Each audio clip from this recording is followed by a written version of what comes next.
Bismillahirrahmanirrahim. Assalamualaikum warahmatullahi wabarakatuh. Perkenalkan, nama saya Zahiratul Hikmah Fauziah, NPM 10060319181 dari kelas Farmasi E.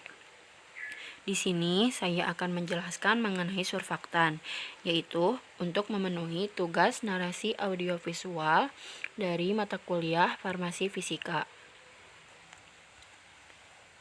Nah, di sini terdapat 3 materi yang akan kita bahas, yaitu yang pertama, prinsip HLB, yang kedua, Gibbs adsorption, dan yang ketiga, potensial zeta dan aplikasinya dalam sediaan suspensi.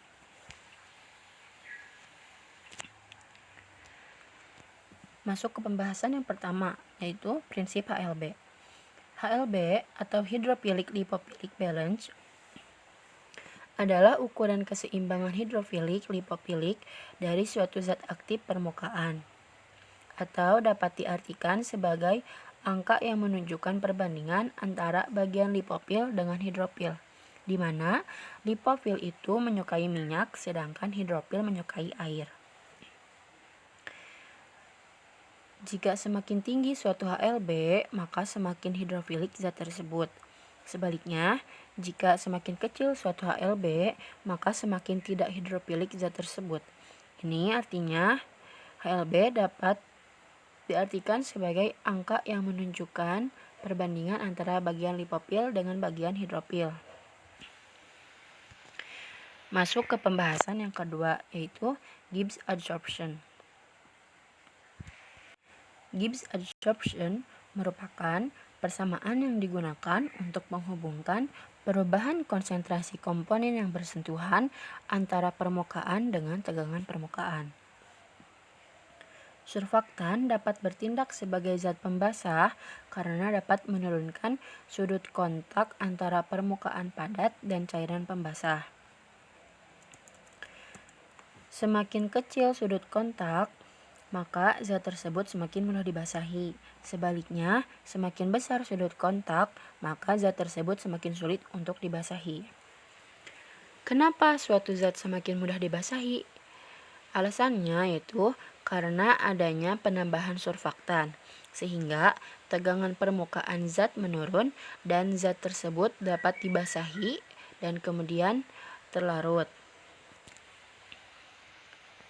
Lalu masuk ke pembahasan yang terakhir, yaitu potensial zeta. Potensial zeta adalah perbedaan potensial antara lapisan tolak-menolak antara lapisan yang terikat kuat dengan daerah netral listrik menunjukkan tingkatan tolak-menolak electrical double layer untuk melawan gaya tarik-menarik. Aplikasinya dalam sediaan suspensi.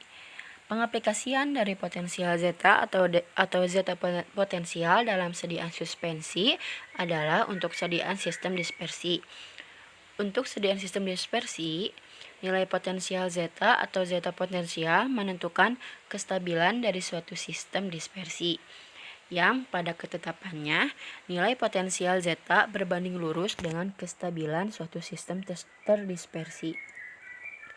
Apabila harga potensial zeta terlalu rendah, maka gaya tolak-menolak antar partikel akan menjadi lemah, yang akan menyebabkan terjadinya penggabungan partikel. Atau dapat dikatakan juga dengan mengurangi nilai potensial zeta atau zeta potensial, maka memungkinkan partikel untuk saling tarik-menarik dan terjadi flokulasi. Sehingga semakin kecil zeta potensial atau potensial zeta, maka akan semakin tipis lapisan dan partikel-partikelnya bisa bersatu, maka akan terjadi ketidakstabilan suatu suspensi yang akan dihasilkan. Nah, mungkin cukup sekian yang dapat saya jelaskan. Kurang lebihnya mohon dimaafkan. Semoga bermanfaat. Ditutup dengan doa. Wassalamualaikum warahmatullahi wabarakatuh.